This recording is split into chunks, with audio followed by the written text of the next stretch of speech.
to this episode of White Coat Wednesday. I'm here with Charlie Sisk, who has a fresh MD after his name, and we're talking about the project that he's doing for the postdoctoral research fellowship. Hey, Charlie.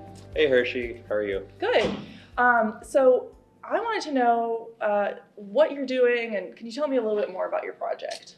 Sure. So my project looks at access to emergency contraception in the New Orleans metropolitan area. Mm-hmm. This is kind of expanding off of a project I'd started during fourth year with one of the maternal fetal medicine specialists over at Ochsner Baptist. And what we did during that was immediately after this Dobbs decision, or the Supreme Court Dobbs decision, which altered basically a lot of reproductive rights and reproductive healthcare access stuff.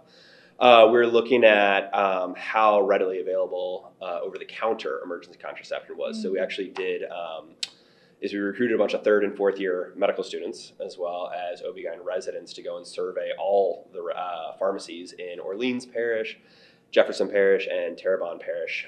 And what we're particularly looking at was, first of all, where can people get contraception, but also secondly, like who still stocks this over the counter.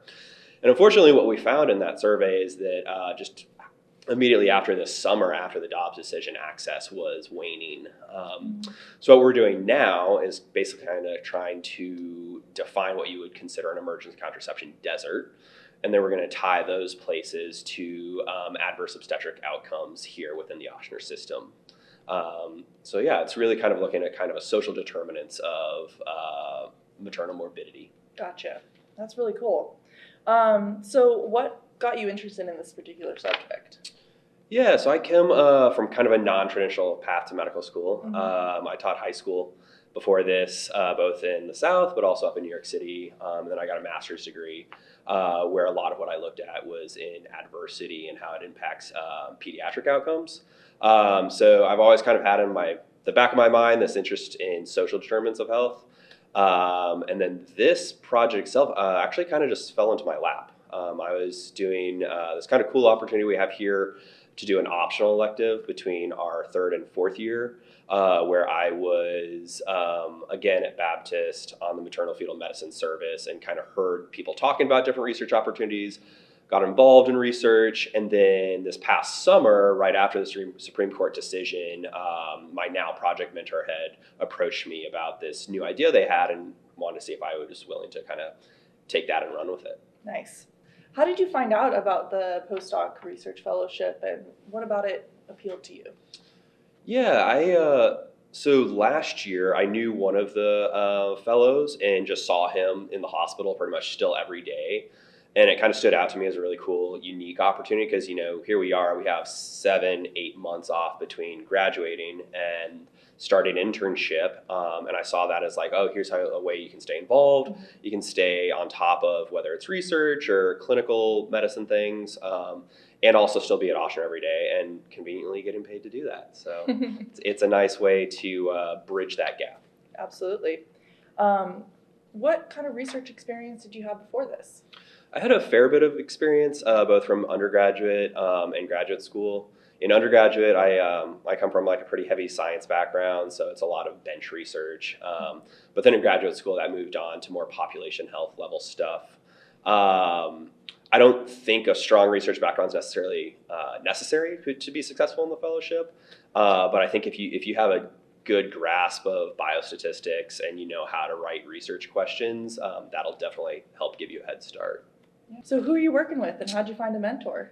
Yeah, I'm working with Dr. Frank Williams. He's a maternal fetal medicine specialist over at Ochsner Baptist. Mm-hmm. I had worked with him before on my optional elective, and then we had always stayed in touch, and he was ultimately one of my letter writers. But he is one of my favorite both clinicians and clinical investigators that I've ever worked with. He's brilliant, always has a lot of great questions to ask and good advice to give.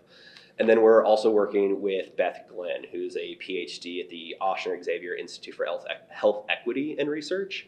And she has been absolutely instrumental in really helping us refine our research questions and then knowing kind of what data is out there and what we can get access to. Right now, Ochsner is actually in the midst of creating this large repository of data for obstetric outcomes, which we're hoping to have access to in the next month or so. But for both myself and some of the other rising fourth years right now, that's actually going to be pretty instrumental in getting a lot of these sorts of questions asked and answered. Oh, I love hearing about all those efforts to just expand what we know. That's cool. So what roadblocks have you run into so far? Yeah, I wouldn't say there were so much roadblocks as speed bumps. There is definitely an awkward transition from finishing medical school to the step 2 applications, interviews, the match coming up. There's all these things, all this very, let's say, hyper structured time where it's kind of the one time in your life where you're going to be really selfish and only worry about yourself, to then pivoting to like having a job and a salary and benefits and all these things again. And you're like, oh, I need to be in the office from these hours every day. And then not only that, but this the fellowship is a great opportunity because it's actually pretty freeform. You can kind of do whatever you want with it. Mm-hmm. And so going from that hyper structure to basically no structure was a little discombobulating. And what have been the highlights? The highlights for me definitely have to be with working with Dr. Williams and Dr. Glenn. That's really helped me kind of refine my skill sets, really narrow in on exactly like what my research questions are and what it is I'm trying to accomplish. And then other great things are getting to travel. I'm presenting next week at Tulane's Clinical Medicine Conference. And then also just found out we got 2 different abstracts accepted to the American College of Obstetrics and Gynecology National Conference, which will be in May. So getting to go to those, kind of show our findings and stuff, network a little, those are definitely been some of the things I'm looking forward to. Yeah, absolutely. Congrats, by the way.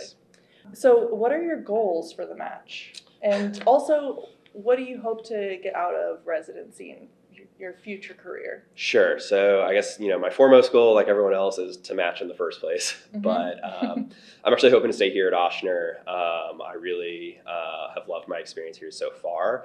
And also just knowing that if I can stay here, it'll allow me to keep doing some of this research. Particularly, we're very interested to see what happens in a cohort of women who fall pregnant 9 months after changes to access. So that would kind of be a great cohort study to do in the next couple of years. So hopefully I'm around for that. Yeah, absolutely.